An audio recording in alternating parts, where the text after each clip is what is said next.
Vibha classes में आपका बहुत बहुत स्वागत है। क्लास 12वीं की हिंदी आरओ में भीमराव अंबेडकर द्वारा रचित एक निबंध है श्रम विभाजन और जात प्रथा। उस निबंध के प्रश्नों के उत्तर जानेंगे। तो आइए देखते हैं क्या प्रश्न है और उसके उत्तर क्या बनेंगे। प्रश्न नंबर 1, जात प्रथा को श्रम विभाजन का ही एक रूप न मानने के पीछे अंबेडकर के क्या तर्क हैं।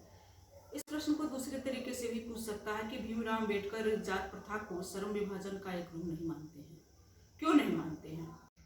तो इसके पीछे कई तर्क हैं कि जात प्रथा जो है श्रम का विभाजन नहीं करती है, वो श्रमिकों का विभाजन करती है। जात प्रथा में यह होता है कि पिता जो पेशा अपनाता है पुत्र को भी वही पेशा करना होता है, दूसरा पेशा नहीं कर सकता, तो फिर उसके पुत्र को भी वही पेशा करना पड़ता है। उसकी इच्छा हो या न हो उसको पेशा करने के लिए बाध्य होना पड़ता है।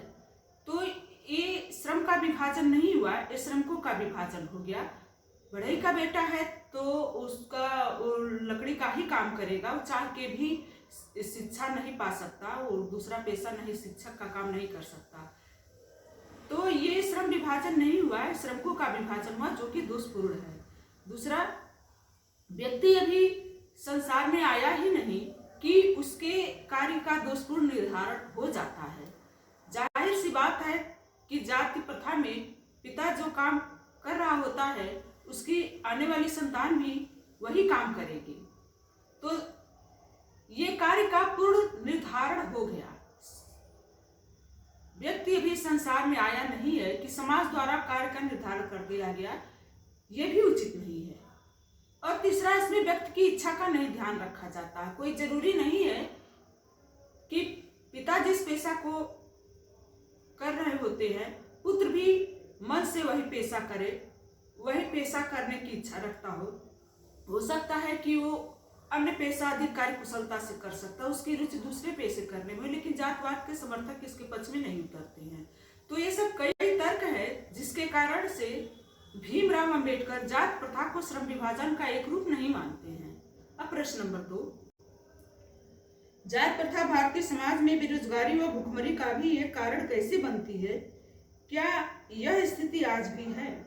जात प्रथा भारतीय समाज में भुखमरी और बेरोजगारी का भी कारण बनती है।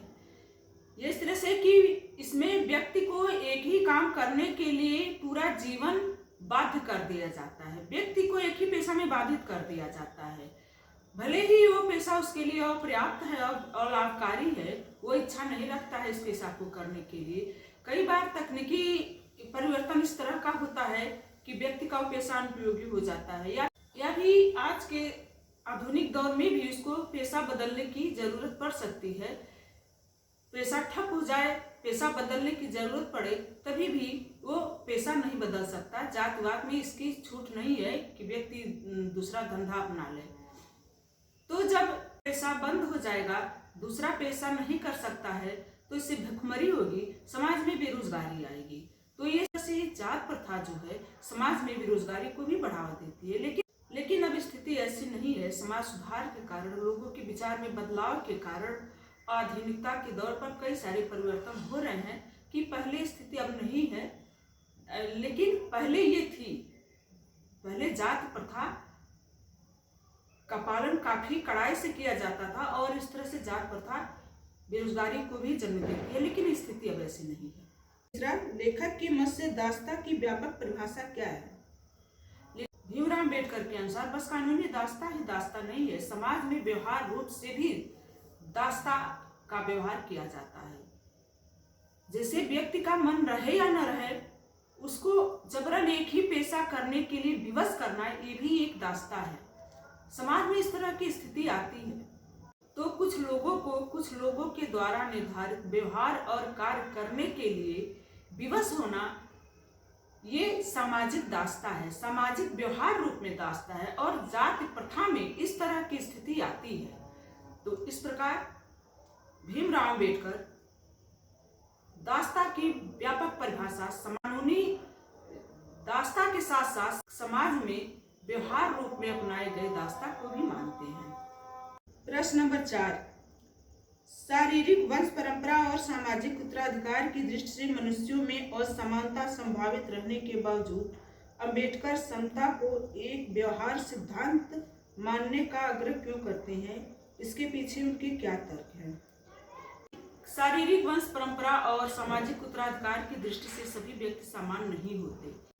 तो भीमराव अंबेडकर के अनुसार कि शारीरिक असमानता और सामाजिक उत्तराधिकार की असमानता होने के बावजूद भी समता का व्यवहार सिद्धांत अपनाना चाहिए, क्योंकि जब समता का व्यवहार करेंगे सबके लिए समान अवसर मिलेगा, समता का व्यवहार सिद्धांत रहेगा, तभी समाज से हमको ज्यादा से ज्यादा लाभ मिल सकेगा और ज्यादा से ज्यादा सहयोग हम प्राप्त कर सकेंगे। अब प्रश्न नंबर 5, सही में अंबेडकर ने भावनात्मक समत्व को मानवीय दृष्टि के तहत जातवाद का उन्मूलन चाहा है, जिसकी प्रतिष्ठा के लिए भौतिक स्थितियां और जीवन सुविधाओं का तर्क दिया है।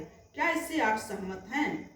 भीमराव अंबेडकर ने भावनात्मक समता को महत्व दिया है। भावनात्मक समता आएगी तब जो जातवाद का उन्मूलन होगा वह मूल रूप से उन्मूलन होगा। जातवाद का उन्मूलन बस कानूनी तौर पर ही नहीं चाहा है, बल्कि मानवीय दृष्टि से भी जातवाद का उन्मूलन होना चाहिए। इसके लिए भावनात्मक समता आनी चाहिए। इसकी प्रतिष्ठा के लिए भौतिक स्थितियां और जीवन सुविधाओं को महत्व दिया है।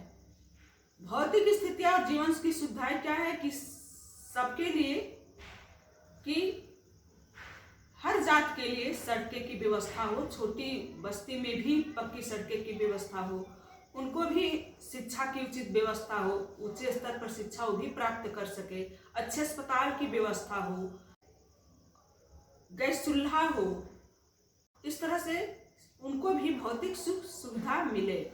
जब उनको भी भौतिक सुख सुविधा मिलेगी तो उनका जीवन स्तर ऊंचा उठेगा, तो बराबरी की भावना आएगी। इससे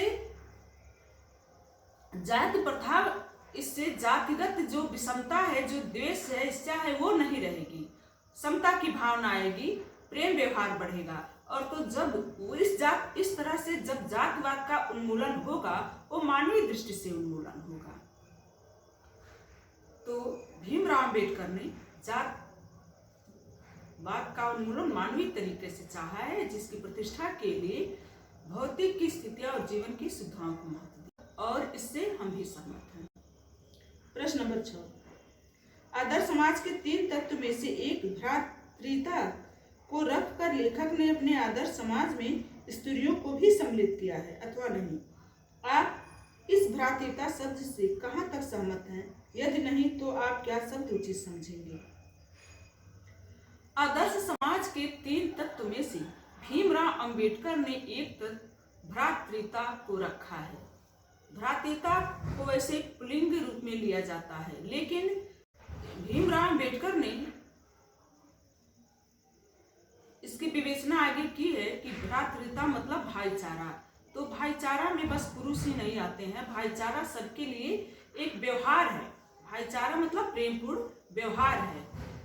और आगे भी कहा है कि समाज में गतिशीलता होनी चाहिए, ताकि कोई भी वांछित परिवर्तन हो तो समाज के एक छोर से दूसरे छोर तक पहुंच जाए आसानी से। तो समाज में बस पुरुष नहीं आते हैं, समाज स्त्री पुरुष बच्चों सबसे मिल के बना है। तो इस तरह भ्रातृता का अर्थ व्यापक रूप में लिया गया है। भाईचारा का अर्थ व्यापक सभी के लिए है। फिर भी मेरी दृष्टि से भीमराव अंबेडकर यदि भ्रातृता की जगह मानवता शब्द रखते तो काफी अच्छा रहता। इस तरह श्रम विभाजन तथा जात प्रथा निबंध का प्रश्न उत्तर खत्म हुआ। आशा है आपको समझ में आ गया होगा। अगले वीडियो में फिर मिलेंगे। धन्यवाद।